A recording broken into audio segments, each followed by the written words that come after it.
உலக மக்கள் எல்லோருக்கும் வணக்கம். மந்த்ரா சேனல் மூலியமாக நான் உங்கள் ஜி கோபால் பேசுகிறேன். இன்னைக்கு நான் பேசக்கூடிய தலைப்பு என்னன்னா, நம்ம ஜூன் மாத பலன்களை பத்தி பேச போறோம். இந்த ஜூன் மாத பலன்களாகப்பட்டது கடக ராசிக்காரர்களுக்கு எப்படி இருக்கும், அது போக கடக ராசிக்கு இந்த மாத கிரக அடைவுகள். கடக ராசிக்கு 3ஆம் இடத்துல கேது பகவான் இருக்கிறாங்க, 8ஆம் இடத்துல சனி பகவான், 9ஆம் இடத்துல செவ்வாயும் ராகுவும். அந்த செவ்வாயாகப்பட்டது ஜூன் மாதம் பெயர்ச்சியாகி மேசத்துக்கு வர்றாங்க. அது போக ரிஷபத்துல குரு பகவான், சுக்கிர பகவான், சூரிய பகவான், புதன் பகவான். ராசிக்கு 12ஆம் இடத்துல சுக்கிர பகவான் 12ஆம் தேதி, அதாவது ஜூன் மாசம் 12ஆம் தேதி பெயர்ச்சியாகி சுக்கிர பகவான் ஆகப்பட்டது 12ஆம் இடத்துக்கு வர்றாங்க. அது போக 14ஆம் தேதி புதன் பகவான் பெயர்ச்சியாகி 12ஆம் இடத்துக்கு வர்றாங்க.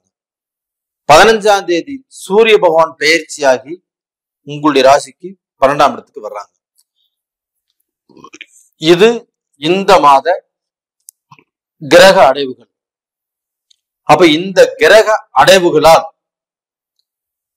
எங்களுடைய வாழ்க்கை இருட்டுல போயிட்டு இருக்குது. எங்களுக்கு ஏதாவது ஒரு வெளிச்சம் கிடைக்குமா, நாங்கள் வாழ்வதற்கு ஏதாவது ஒரு வழிகாட்டியாக இருக்குமா இந்த மாதத்துல, அப்படிங்கிற கண்ணோட்டத்தில் தான் இந்த கடக ராசிக்காரர்கள் இந்த வீடியோவை பாக்குறீங்க.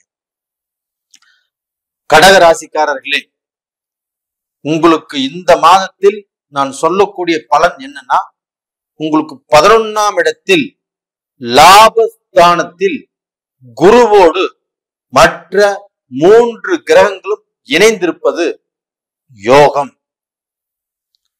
குருவை விட அந்த இடத்துல சுக்கிரன் ஆட்சி, சுக்கிரனோடு சூரியன் இணைஞ்சிருக்கிறாங்க, சூரியனோடு புதன் இணைஞ்சிருக்கிறாங்க.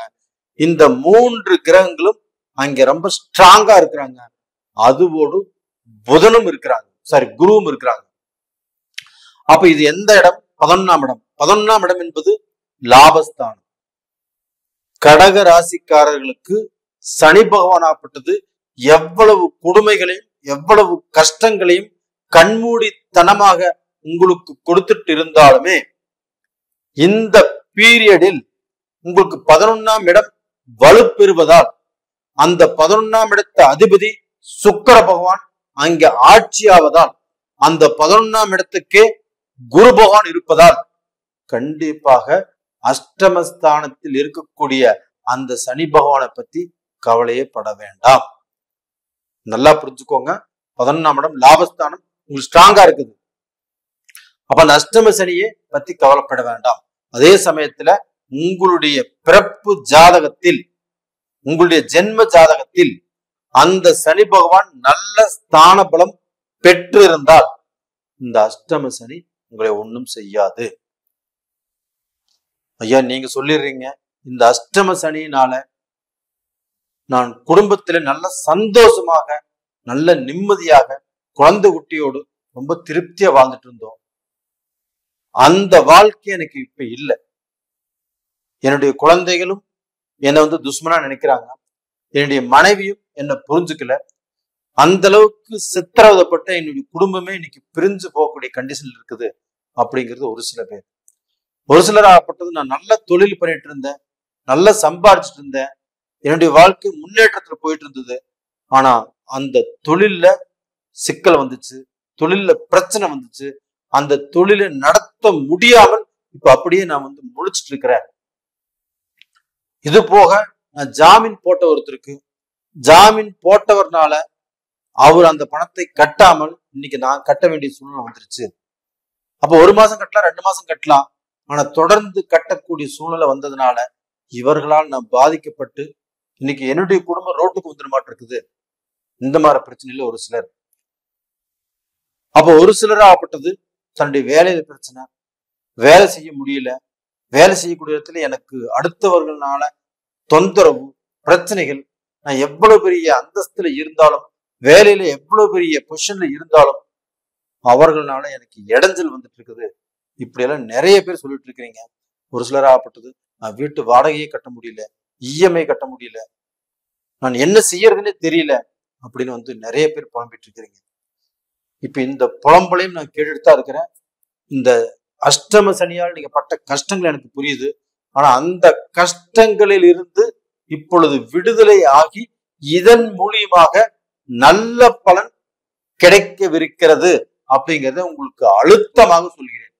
கடகராசிக்காரங்களே, கண்டிப்பாக நீங்க கவலைப்படாதீங்க. நீங்க தைரியமாக இருங்க, தன்னம்பிக்கையோடு இருங்க, மனசை விடாதீங்க. ஒரு சிலர் ஆப்பட்ட நான் செத்து போயிடலாம் அப்படின்னு நினைக்கிறேன், மருந்து குடிச்சிடலாம் அப்படின்னு நினைக்கிறேன், எங்கேயாவது ஓடி போயிடலாம் அப்படின்னு நினைக்கிறேன். அப்படிப்பட்டவங்க எங்கிட்ட ஜாதகம் நிறைய பேர் கொண்டு வந்து கேட்டிருக்கிறாங்க, இல்லைன்னு சொல்ல வரல. அவங்களுக்கும் நான் சொல்லக்கூடிய விஷயம் என்னன்னா, இந்த பீரியட்ல இருந்து உங்களை பிடித்த கஷ்டங்கள் உங்களை விட்டு விலகி ஓட போயிருது. நீங்க நல்லா இருக்க போறீங்க, நல்ல நிலைமைக்கு கண்டிப்பா வருவீங்க. அப்ப அதனால இந்த 11ஆம் இடத்துல இருக்கக்கூடிய கிரகங்கள், அந்த கிரகத்தினுடைய சூழ்ச்சி, அந்த கிரகத்தினுடைய சுழற்சி உங்களுக்கு வந்து பார்க்க போனா நல்லதை பண்ணும். அந்த 11ஆம் இடத்துல குரு சுக்கிரன் சேர்ந்து இருப்பதே உங்களுக்கு யோகம் தான். அப்ப அந்த குரு பகவானாப்பட்டது உங்களுடைய ராசிக்கு 3ஆம் இடத்தை பாக்குறாங்க. அந்த 3ஆம் இடத்துல யார் இருக்கிறாங்க? கேது பகவான் இருக்கிறாங்க. அந்த 3ஆம் இடத்துல கேது பகவான் இருப்பது நல்லது. அந்த கேது பகவானுக்கு வீடு கொடுத்த புதன் பகவான் நல்லா இருக்கணும். அந்த புதன் பகவானாப்பட்டது இப்ப ஆட்சி பெற்று சுக்கிரனோடு இருக்கிறாங்க, இப்போ நல்ல விஷயம். அது போக 14ஆம் தேதி அந்த புதன் பகவானும் பயிற்சியாகி மிதுனத்துக்கு வராங்க. மிதுனம் சொந்த வீடு, அதே சமயத்துல கன்னியும் சொந்த வீடு. அந்த கன்னியில கேது இருக்கிறதுனால அந்த கேதுவுக்கு வீடு கொடுத்த புதன் ஆட்சி. அப்ப அந்த கேதுவும் நல்ல பலனை உங்களுக்கு கொடுப்பாரு. அந்த குரு பகவானும் அந்த கேது பகவானை பார்க்கிறாரு. அப்ப இதனால உங்களுடைய வாழ்க்கையில வெளிநாடு போகக்கூடிய விஷயங்கள் எதுவாக இருந்தாலும் இந்த பீரியடில் தடை இல்லாமல் நடக்கும். அது போக வெளிநாட்டுக்கு போய் நான் சம்பாதிக்கிறேன், சாதிக்கிறேன் அப்படின்னு நினைச்சிட்டு போனவங்க, அங்கே போய் பிசினஸ் பண்றவங்க, அப்படிப்பட்டவர்களுக்கு இந்த காலகட்டத்துல பாதிப்புங்கிறது வந்து, சில குழப்பங்கள் வந்து, சில பிரச்சனைகள் வந்து, அங்கே பெண்களால் தொந்தரவு வந்து, அங்கே கூடா நட்பு உருவாகி எத்தனையோ பேர் மாட்டிட்டு முடிச்சிட்டு இருக்கிறீங்க. எத்தனையோ பேர் அந்த பிசினஸ் செய்ய முடியாம தடுங்கலாயிட்டு இருக்குது. அப்போ ஒரு பிசினஸ்ல லாஸ் ஆயிட்டு இருக்குது, பிசினஸ்ல வேலையாட்கள் கரெக்டா அமையல, நான் செய்யக்கூடிய வேலையை எனக்கு திருப்தி அமையல, எனக்கு வேலையே போயிட மாட்டிருக்குது அப்படின்னு சொல்றாங்க எத்தனையோ பேர். அவர்களுக்கு எல்லாத்துக்குமே இந்த கேது பகவான் 3ஆம் இடத்துல இருந்து அந்த குருவுடைய பார்வையில் இருக்கக்கூடிய அந்த கேது பகவான் உங்களுக்கு நல்லதைத்தான் செய்வாரு. அப்ப டோட்டலா பாத்தீங்கன்னா அந்த சிக்கல் எல்லாமே உங்களுக்கு தீரும். வேலையில, சொந்த தொழில்ல, ரெண்டாவது பெண்களால் வந்த பிரச்சனைகள், உங்க கூட நட்பு, இதனால வந்த பிரச்சனைகள் எல்லாமே தீரும். இது போக பாத்தீங்கன்னா உங்களுக்கு அந்த 12ஆம் இடத்திலேயே புதன் பகவான் ஆட்சியா இருக்கிறாங்க. அந்த புதன் பகவானோட சுக்கிரன் சூரியன் சேர்றாங்க. அந்த சுக்கிரனும் புதனும், அந்த புதனும் சுக்கிரனும் சூரியனும் இணைந்திருப்பது புதாதித்ய யோகம். அந்த யோகத்தினால மிதுன ராசிக்காரர்களாகப்பட்டது நல்ல பலனை அனுபவிப்பீங்க. நல்ல பலன் அப்படின்னா கடந்த காலத்துல நல்லது அப்படின்னு சொல்றதுக்கு எதுவுமே இல்லை. எல்லாமே சங்கடம், கஷ்டம், பிரச்சனை, வேதனை, நஷ்டம், இந்த மாதிரி விஷயத்துல தான் வாழ்ந்துட்டு இருக்கிறீங்க. அதுல இருந்து அந்த பிரச்சனை எல்லாமே தீர்ந்து நீங்க வந்து பார்க்க போனா உஷப்பா அப்படின்னு ஒரு நல்ல பொசிஷனுக்கு வரக்கூடிய வாய்ப்பை இந்த காலகட்டத்துல கண்டிப்பாக நடக்கும். இது போக பாத்தீங்கன்னா அந்த செவ்வாய் பகவான் ஆப்பட்டது மிதுனத்திலிருந்து பயிற்சியாகி மேஷத்துக்கு வந்திருக்கிறாங்க. அப்ப அந்த செவ்வாய் பகவான் அப்படிங்கிறது 10ஆம் இடம். அப்ப அந்த 10ஆம் இடத்துல அந்த செவ்வாய் பகவான் ஆட்சியாக இருக்கிறதுனால, அந்த செவ்வாய் பகவானும் உங்களுக்கு நட்பு கிரகமாக இருக்கிறதுனால உங்களுக்கு வந்து தொழில்ல இருக்கக்கூடிய பிரச்சனைகள் கண்டிப்பாக தீரும். அப்போ வந்து நீங்க ஒரு வேலை செய்றீங்க, அந்த வேலையில பிரச்சனை, வேலையே செய்ய முடியல, தொந்தரவு, இந்த வேலை செய்யலாமா வேண்டாமா நினைக்கிறீங்கன்னா அந்த வேலையை செய்வதற்குண்டான வாய்ப்பு கிடைக்கும். இல்லைன்னா ஒரு கம்பெனி விட்டு வேற கம்பெனிக்கு போறீங்க, அங்கே நம்மளுக்கு மாற்றங்கள் கிடைக்குமானா கண்டிப்பாக வேற கம்பெனிக்கு போகக்கூடிய வாய்ப்பும் உருவாகும். அங்கேயும் சில மாற்றங்கள் உருவாகும். ஒரு பிசினஸ் பண்றீங்க, ஒரு வியாபாரம் பண்றீங்க, இதுல வந்து ஒரு நல்ல திருப்தி இல்லை, ஒரு நல்ல முன்னேற்றம் இல்லைன்னா இந்த பீரியட்ல அங்கே செவ்வாய் ஆட்சி ஆனதுனால கண்டிப்பாக கிடைக்கும். இது போக உங்களுக்கு வந்து அந்த குரு பகவான் ஆப்பட்டது உங்களுடைய ராசிக்கு 11ஆம் இடத்துக்கு வந்திருக்கிறாங்க. அப்ப அந்த குரு பகவானால கண்டிப்பாக உங்களுடைய வாழ்க்கையில மாற்றங்கள் உருவாகும்.